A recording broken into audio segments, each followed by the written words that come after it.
Hello and welcome back to SJW Moments on No Bullshit. Today we've got a very special episode of this series for you. This will be our first SJW Moments about a video game, Red Dead Redemption 2. And I have to say, right out the gate, this game is awesome. It's just as amazing as the characters on South Park would have you believe. Trust me, Red Dead 2 is excellent. And before we even get started, I want to be clear, this isn't a case where the SJW Moments ruined the product. Not at all. In fact, I think in Red Dead's case, the inclusion of some social and political issues actually enhance the game. You see, this type of thing is nothing new for the game's developer, Rockstar Games, who had previously done a lot of social commentary with its other popular series, Grand Theft Auto. But while GTA covered more current and modern political issues, like drugs, pop culture, the internet, cars, and others, well, Red Dead gives the company a chance to comment on things in the past. The game is of course set in the 1890s after all, and while the last Red Dead game, Red Dead Redemption 1, stuck more to its own story and premises, well, Red Dead 2 has clearly taken its commentary and social and economic things to the next level. It's got all kinds of older issues it brings to the table here, in interesting ways too, I might add. Topics range from slavery, which was just made illegal a few decades before this game's time, and also another big theme in this one is feminism, which was only in its first wave around then too. And in addition, there's also some talk about immigrants and racism as well. So clearly, this game warrants a video and a discussion about its social justice warrior moments on the show today. And we're going to get to all those juicy details soon too, but first, let me just give you some of my first impressions about the game real quick. I've been playing Red Dead Redemption 2 a ton, at least it feels like it, but I'm still only about 33% through the game, so take my review and my opinion of it with a grain of salt. I haven't quite beat the story yet, but I also want to get this out of the way here too before we get into the SJW moments, so you don't take this the wrong way. You see, I really genuinely love this game so far. It's fun, immersive, exciting, and has a ton of content to go through too. Red Dead 2 has everything I had hoped for, and these moments we're going over today really didn't ruin things at all. As I said before, some of the SJW moments actually enhanced the game and gave it some cool, interesting, fresh stories to play with too. Maybe a few of the moments could make you cringe, and there are certainly some funny groaner lines in there, but overall, these SJW moments aren't game-breaking, make you want to puke garbage. In fact, usually they are presented in a pretty neutral light in the game, and they let the player decide what side of the issue they want to go on. For example, you can side with the feminists and help them out happily and be a part of their cause, or you can do it begrudgingly, or not even at all. The player usually gets to decide how to play this, so none of these politics seem too pushy or heavy-handed. Now, with all that said, let's go ahead and finally jump into it. Mild spoilers ahead, if you're worried about that sort of thing. The first SJW-ish moment to pop up in the game comes pretty early on. In the game's first few hours, you're on a snowy hillside camping with your gang. First, you learn how to play a little bit, and then second, you start to get to know your other gang members. Arthur Morgan is your name, and your main player character is surrounded by outlaws who are helping you out here and giving you tips along the way. One of those gang members is named Charles Smith, who's half black and half Native American, and he sure loves letting people know about his background right away. Take a look at this clip from one of the first times you talk to the guy in the game. Dutch is different. Oh yes, Dutch is certainly different. He treats me fair. Most of you do. And for a fellow with a black father and an Indian mother, that ain't normally the case. Well, we need you now. More than ever. Geez, that's a little awkward. Even in the game's pre-recorded fake conversation version, this still comes off stiff and forced. He honestly sounds like a modern SJW a little bit, like a lefty who's complaining about racism from being half black or something. You might remember those mixed race struggle videos we reviewed here, like that one from BuzzFeed. This is stuff we went over before, except this character in the game has a big difference and advantage. In the 1890s, a character like this most certainly would have been a victim of some extreme racism or mistreatment. Charles actually has a point here, and is far more justified in bringing this up, especially over some millennial in 2016 who got upset because one person complimented their hair or some shit, asked them where they were from. You know what I mean. And another proper defense for this would be this is early on in the game, and they're still doing a lot of exposition with the story, which includes proper introductions for all the main characters. Regardless, I thought it was a funny exchange and worth mentioning, and it's also a good time to notice early on how anti-racist your character Arthur Morgan is. Yeah, Rockstar really goes out of their way to make him super equal opportunity, which is kind of funny, and we'll get to more of that later. Next, a bit later on in the game, we meet Lenny, an African American in the group who loves talking about all the generations of his family who were slaves. Check this out. Why? You feel lucky? Do you?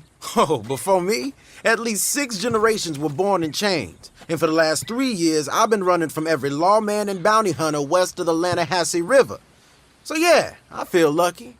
I'm the living embodiment of luck. Again, another character introduction that seems just a wee bit awkward. It's a little forced, sure, but they also do need to explain and introduce these characters somehow. And there's also a big difference between this kind of SJW moment versus the ones in other more modern-based movies and stuff. You see, while something like Star Wars The Last Jedi went way over the top with its pro-woman, anti-male messages, well, Red Dead on the other hand just quickly introduces a few things like this, and then they move on. Also, since Red Dead is set in the past, they are mostly introducing concepts which everyone in the present should already be on board for. The mixed race character before is, of course, something people are accustomed to now, as they should be. And the same goes for this black character who talks shit about racism. And this is true later on too, when we get to the feminists in the game who just want to get women the right to vote. All of these issues, while controversial and revolutionary in the time of the game in the 1890s, they're all common sense now in 2018. So unlike other SJW moments like, say, in the Purge movie when they made cops look racist and anti-black when they're really not, well, that's some bullshit everyone should be steering away from, unlike the already settled, mostly inarguable stances being taken up in Red Dead Redemption 2, like anti-racism, anti-slavery, and pro-women's rights, and stuff like that. Essentially, Red Dead gets a big pass here because it's set in the past, and all of its politics and stances are right and just and settled science at this point, but they are still fun to look at and go over too, so let's go ahead and jump into the feminist stuff in this game already. All right, ladies.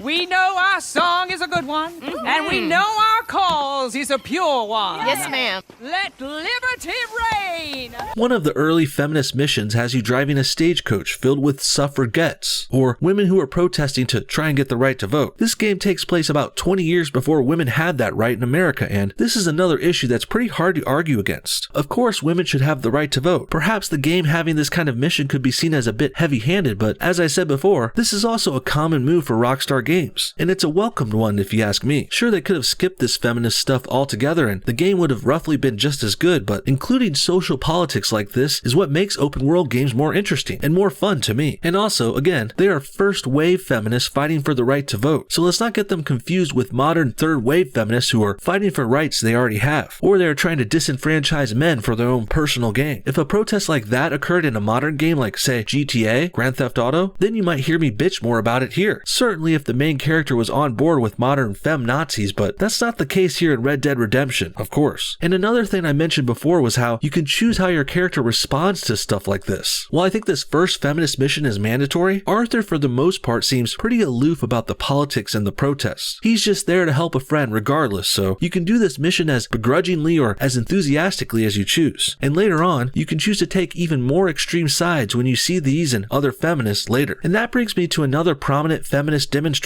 in the game, and a pretty interesting side story surrounding that character. Later on in Red Dead's story, Arthur ends up in a big city, Saint-Denis, or St. Denis. There we see all kinds of new buildings, streets, and interesting people. And that brings us to the feminist in question. Eventually, Arthur comes across a short, somewhat stocky, lone feminist who can be found in the middle of the city, wearing her suffragette sash and standing next to a protest sign and everything. Now, when I first walked by her, I didn't think much of it. I had a little laugh, and I think I talked to her briefly and carried on with the rest of the story. But one YouTuber saw this feminist and decided to make a whole video about it. A video which led to an interesting turn of events. The creator was named Shirakko, and he made a controversial video where he hog-tied this feminist, captured her, and carried her to the swamp and fed her to alligators. That's right, pretty hilarious, but also a little grotesque. Regardless, this video started to catch on the internet, gaining a pretty big audience on YouTube, but you'll never guess what happened next. YouTube not only took down the video, they also banned the guy's entire channel, deleting everything he had off the internet. Shirakko had over 400,000 subscribers at the time too, and loads of well-received videos, but YouTube still decided to Alex Jones the guy, all for killing a fake feminist in a video game. This was clearly a PC police pro-SJW move, which the internet did not take too kindly to. Fortunately, the resulting outrage convinced YouTube to bring back this channel, and Shirakko has gone on to gain another 100,000 subscribers since then, and many more views. Glad to hear it. Now, that's not exactly an SJW moment entirely, but it is somewhat related and worth mentioning, and it's funny to see how sensitive the SJWs at YouTube have really become. Killing hundreds of men in this game is totally okay, and that's been done millions of times in many videos, but one guy tries to have some fun with an NPC that's a feminist and boom, they're out of here. Apparently that's a big no-no for YouTube, and frankly, their reaction to this should have them all embarrassed. Regardless, let's move on. We got way more stuff to talk about today besides just feminists, so let's continue by bouncing back to the anti-slavery stuff in the game for another minute. Another character you encounter in the St. Denis city is a monk who is begging for change. If you speak with him, he eventually gives you this this side mission about freeing some slaves. And yes, slavery is still illegal, but there were also people who kept secret slaves and indentured servant types for years. Following the Civil War, Arthur gets a tip here and he discovers that a local shop owner is hiding illegal slaves in his store. So the player character has to go in, search, and find and free the slaves. A pretty straightforward, easy side mission that I thought was worth mentioning. And this one is also something you can just ignore and walk away from. Or you could go in and kill everyone too. It's your choice, so even though it does sound like they're trying to set up Arthur as this righteous, virtuous freer of slaves, it actually doesn't have to be that cheesy or straightforward, which makes the addition of this more interesting than preachy, like how it might sound. Next, we're going to talk about some of the references to immigrants in the game. One of the first missions in St. Denis involves Arthur going to a bar, looking for information. The bartender doesn't have anything that helps him though, but on his way out, a random patron comes up and gives Arthur some details, telling him to talk to someone outside in the alley. And on your way out the door, I'll always remember how the guy says to be careful. You can't trust immigrants. Something anti-immigrant like that, and something that could easily be seen as xenophobic too. But let's not forget, this is also a good addition which makes the game seem more realistic and historically accurate. There were a lot of anti-immigrant people back then. Shit, there are still many anti-immigrant people now. Arthur just walks away here though, so it's hard to say what your character's take is on all this from just this scene. But I would venture to bet he's pretty open to diversity and anti-xenophobia and anti-racism from what I could tell so far. Yeah, it's hard to argue with the fact that the game makers did make Arthur a little PC, politically correct, or SJW leaning. Granted, you can always play a more villainous, low honor, outlaw character, but if you want to keep your honor and your character clean, you better do what's right and stay kind of PC. And I always thought these SJW leanings were pretty funny in the game, I must admit, especially in context. Think about it. Your main character Arthur is a gang member. You're a liar, a thief, and a serial killer. You and your crew have done all kinds of evil, unspeakable things, but God forbid they're racist or sexist. Seems a little off to me. Could have been even more accurate if Arthur hated someone for a non-PC reason too, like having him hate women or Mexicans or something. And we could see how you could easily get away with it in this time period too. But no, Rockstar went with what they did, and the game still works great too, so I won't complain about this too much. Just thought it was a little funny. Next, the KKK or Ku Klux Klan also gets its time to shine in this game. They're mentioned and even part of a mission or two here or there. The KKK are portrayed as some rather foolish white supremacist idiots too, which I certainly won't argue against. And I did find it interesting how you could kill a KKK member without losing any of your character's honor points. Meanwhile, attacking that feminist in town and your points will get docked real quick. And you could also have your whole YouTube channel deleted if you post the video. The last SJW moment I'll mention today is regarding the Native Americans in the game. The American Indian Wars had only just started to die down at this time in American history, so there were still a good deal of natives around at the time, and in the game too, in tribes in the area, and many were integrating into American society too, like the gang member Charles I mentioned before. And well, the rest of the Native American portrayals in the game are also overwhelmingly positive too. There's a point early on where they talk about the natives getting decimated and pushed off their lands. Very sympathetic. And there's even a large portion of the main story that involves Arthur helping the natives fend off the evil white invaders. From what I've heard, there are 2 to 6 hours of story dedicated to this. And that's all well and good and it's historically relevant, but I do wish things were a little more nuanced than this. Not to defend the tragedies the natives had to endure for years and years or anything, but it would have been nice if the game showed a little more of both sides here. Many Indian tribes were very violent themselves, and many others started their wars and fought them just as dirty as their white American adversaries, sometimes worse. So, I don't know, it's not the end of the world or a game-ruining flaw, but I did notice the game and Arthur side with the natives without question or prejudice. And that seems fine on its own, but when you put together everything else we went over today, well, then you could see there are really a great number of SJW moments here in Red Dead Redemption 2. Fortunately though, the game is really great and deep and well written, and there's so much other stuff going on and so many options in these parts of the stories themselves, the game isn't bogged down by these moments at all. In fact, in a lot of ways, the game's made stronger because of them. What do you guys think? Did you notice these SJW moments in Red Dead Redemption 2? Was there any moments I was wrong about or missed maybe? And what about that channel that got banned and then reinstated? Should YouTube have done that? Comment your thoughts on everything below, and thanks for watching No Bullshit. We'll see y'all next time.